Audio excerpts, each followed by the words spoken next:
नमस्कार, times of Swaraj में आप सबों का स्वागत है और मैं हूं संतोष सिंह। और आज से टाइम्स ऑफ स्वराज में एक खास कार्यक्रम बिहार की राजनीति पर हर दिन 10 से 15 मिनट का एक पूरा एपिसोड चलाएंगे कि आज दिन भर में कौन सी क्या क्या राजनीतिक घटनाक्रम हुआ।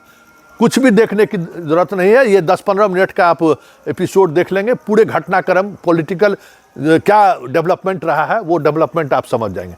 आज का जो डेवलपमेंट है, दो तीन डेवलपमेंट है, जरा उस डेवलपमेंट को आप समझ लीजिए।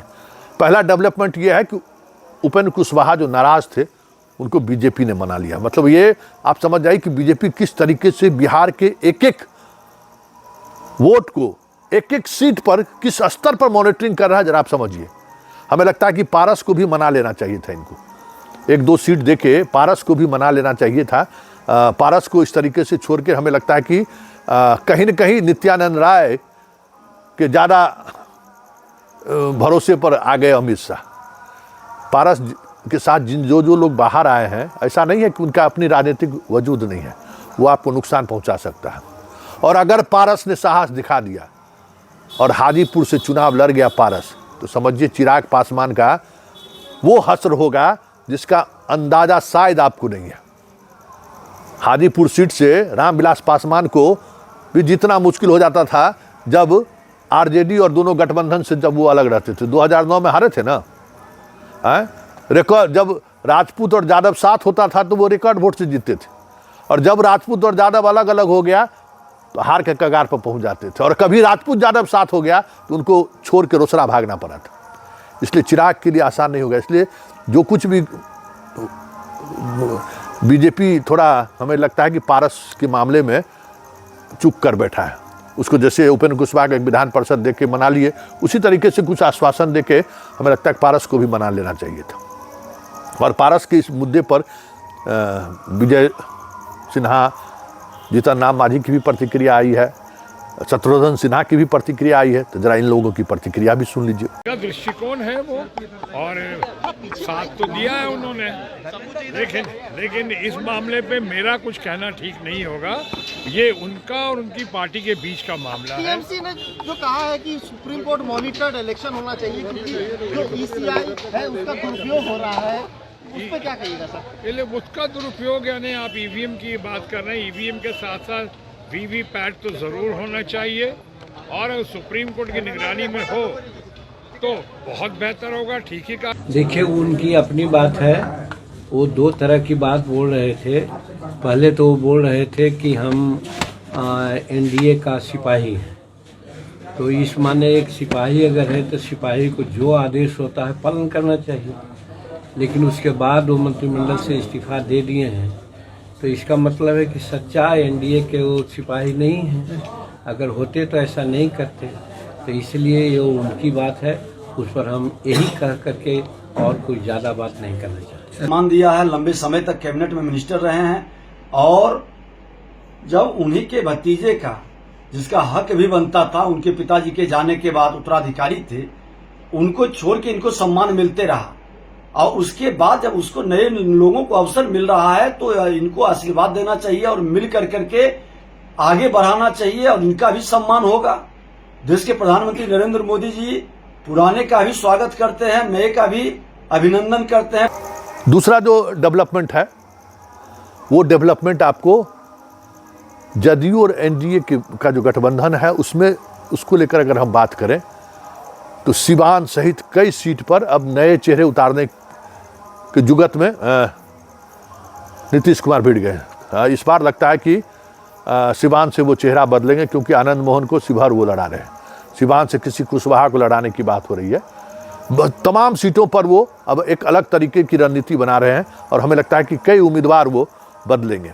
अगर सिवान में कुशवाहा को देते हैं तो फिर पूर्णिया सीट भी जो संतोष कुशवाहा वहाँ से जीत रहे हैं उनको बदलने की बात हो रही है। मतलब जो लगातार 2-3 बार सांसद रहे हैं उनको उस चेहरे को बदलने की बात सोच रही है नीतीश कुमार। अब देखिए उसमें कब तक ये चीज़ें सामने आती हैं। बीजेपी भी जैसे मोतिहारी को लेकर राधा मोहन सिंह को हटाने के बाद कोई बनिया कम्युनिटी के लोगों को हम टिकट दें, इस पर राजेंद्र गुप्ता वहाँ पे हैं, आपको वहाँ स्थानीय जो विधायक हैं प्रमोद कुमार वो हैं, कुछ इस पर भी चर्चा हो रही है। इसलिए बीजेपी और जदयू के अंदर ये मंथन चल रहा है।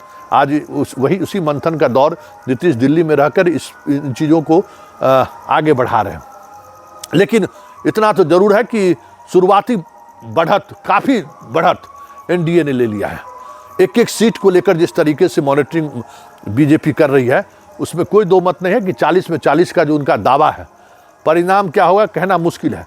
लेकिन एक एक सीट पर जो वो घेराबंदी कर रहे हैं, वो घेराबंदी 40 में 40 जैसी तो जरूर दिख रही है। मेहनत तो उसी अनुसार वो कर रहे हैं। वैसे जनता किसको चुनती है कहना मुश्किल, लेकिन मेहनत कहीं से भी कोई छोटा सा भी सुराग छोड़ने को तैयार नहीं है बीजेपी, बिहार में भी नीतीश के साथ आने के बावजूद भी। बात महागठबंधन की करें तो महागठबंधन में अभी भी गांठ बंधा हुआ है। कांग्रेस और आरजेडी को लेकर चीज़ें चल रही हैं। कन्हैया, पप्पू यादव थोड़ी समस्या खड़ी कर रही है। इसको लेकर लालू परिवार अभी भी सहज नहीं है। मतलब लालू परिवार को ये लगता ही नहीं है कि ये 2024 लड़ रहे हैं या 2025 लड़ रहे हैं। मतलब 2025 जो नज़र में है ना, इस वजह से 2024 में समस्या हो रही है। माले से भी गठबंधन को लेकर आज भी कोई स्पष्ट राय सामने नहीं आई कि भाई क्या होगा नहीं होगा।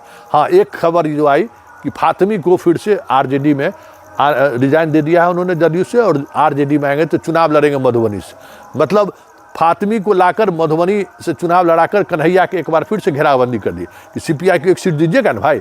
पहले बात हो रही थी कि मधुबनी दे देते हैं, बेगूसराय कन्हैया को दे देते हैं, लेकिन मधुबनी में जब आप फातमी को ले आए तो कन्हैया को आउट करने में आसान होगा। तो ये अभी भी लालू परिवार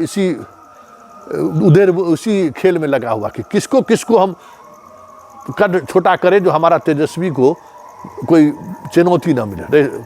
बिहार में सवर्ण चुनौती देगा लालू यादव परिवार को, लेकिन समझदारी है तो उस समझदारी का नुकसान होगा ये भी तय है। भाकपा माले के साथ जो समझौते की बात हो रही है उसमें भी अड़चन अभी तक जारी है। सिवान देने को वो तैयार नहीं है। सिवान पर ही मेन जीत है, सिवान वो छोड़ना नहीं चाहते हैं। और जो बातें और कुछ खबर है जो कह सकते हैं कि महागठबंधन को लेकर खबर आ सकते हैं, उसमें यही है कि लालू परिवार अपने सीट को सुरक्षित करने के लिए, मतलब अगर बेटी को लगाते हैं, छपरा से भी लड़ाने की बात हो रही है, उसको हम कैसे सुरक्षित करें, बस मेन टारगेट उनका वही है। हम ज़्यादा से ज़्यादा लोकसभा चुनाव जीते, ये कम दिख रहा है। ये ज़्यादा दिख रहा है कि उनका अपना परिवार कुनबा कैसे बचा रह सकता है।